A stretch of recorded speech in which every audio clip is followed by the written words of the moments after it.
ہمارے اندر ایک یہ بڑی بیماری ہے، ایک تو ہم گناہ کرتے ہیں، اس کے بعد گناہ کر کے ہم اللہ رب العزت کی رحمت سے نا امید ہو جاتے ہیں کہ بھی اب تو گناہ کر لیا، اب اللہ رب العزت ہماری دعا کیسے قبول کرے گا؟ کیوں نہیں کرے گا بھائی؟ وہ ہمارا بھی تو رب ہے۔ وہ فاروق اعظم رضی اللہ تعالیٰ عنہ کا دور تھا کہ جب ایک سنگر جس نے ساری زندگی گانے گائے، گویّا تھا، وہی گانے گا کے اس کے گھر میں چولہا بھی جلتا تھا، روٹی بھی پکتی تھی، لیکن ایک دن آیا کہ بوڑھا ہو گیا، آواز چلی گئی، اب گھر کے اندر چولہا جلنا ہی بند ہو گیا، روٹی پکنا ہی بند ہو گیا، تو اب وہ اللہ رب العزت کے پاس آ کر کہتا ہے، اب بھی وہ کوئی اللہ رب العزت کے ڈر سے نہیں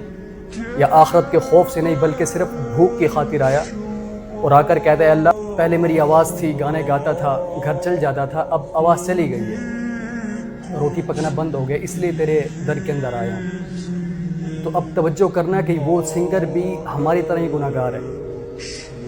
اس نے بھی ہماری طرح ہی گناہ کیے ہیں، وہ کوئی وقت کا ولی نہیں ہے یا کوئی جنید بغدادی نہیں ہے، لیکن اللہ رب العزت نے اس کے لیے فاروق اعظم جو مسجد نبوی کے اندر سوئے ہوئے تھے، اللہ رب العزت نے فرمایا عمر اٹھو،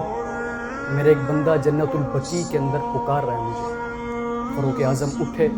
اور ننگے سر ننگے پاؤں دوڑ پڑے اس شخص کے پاس۔ اب جب اس شخص نے دیکھا، اس گویے نے،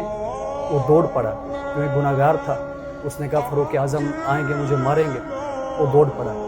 فاروق اعظم نے کہا رکو بھائی، میں کوئی آیا نہیں ہوں، خود یہاں پر بھیجا گیا ہوں۔ کس نے بھیجا بھائی تمہیں؟ جس کو تم نے پکارا ہے۔ تو وہ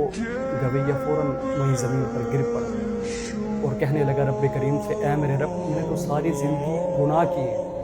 میں نے تو ساری زندگی تیری نافرمانیاں کی ہیں، اور آج اگر میں نے تجھے پکارا ہے تو وہ بھی اپنے پیٹ کی خاطر پکارا ہے، یا میرے مالک مجھے معاف کر دے۔ اس نے یہ الفاظ کہے اور وہ چلا گیا، اس دنیا سے رخصت کر گیا۔ اب مغفرت دیکھو، اللہ رب العزت کا کرم دیکھو، اللہ رب العزت کی رحمت دیکھو کہ فاروق اعظم نے خود اس کا جنازہ پڑھایا اور خود اس کو قبر کے اندر